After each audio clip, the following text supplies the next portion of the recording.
এইবিলাকৰ নাম কি ব্লক হয়। বনোৱা টিকু, কি বনাইছা তুমি? এইটো কি বনাইছা? জিৰাফ। আৰু বনোৱা, ধুনীয়াকৈ বনোৱা।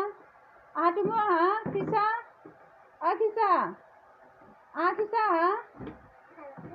আহা মাইনা, তুমি আহা, ব্লক বনাই আহা। বনোৱা, ধুনীয়া হৈছে দে, ভালকৈ বনোৱা, ধুনীয়াকৈ বনোৱা। আৰু এইটো দিয়া, কি বনাইছা এতিয়া মোক ক'ব লাগিব। জিৰাফ হয়নে? জিৰাফ কোনটো হয়?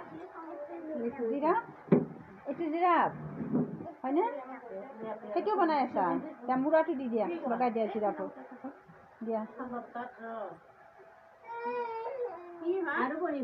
এইটো হৈছে আমাৰ অংগনবাদী কেন্দ্ৰৰ সৃজনীমূলক বিকাশ, অৰ্থাৎ এইবিলাকৰ জৰিয়তে শিশুবিলাকে নতুন নতুন বস্তু বনাই, নতুন নতুন চিন্তাধাৰা উৎপন্ন হয়। এনেকৈ আমাৰ অংগনবাদী কেন্দ্ৰত 3 বছৰৰ শিশুবিলাকৰ 6 ধৰণে বিকাশ হয়: ভাষাৰ বিকাশ, সৃজনীমূলক বিকাশ আৰু আমাৰ মানসিক বিকাশ, কমিউনিকেশ্যন গঠন, এইবিলাক আমাৰ অংগনবাদী কেন্দ্ৰতে হয়। গতিকে এইবিলাকেই হৈছে আমাৰ অংগনবাদী কেন্দ্ৰৰ প্ৰধান শিক্ষা।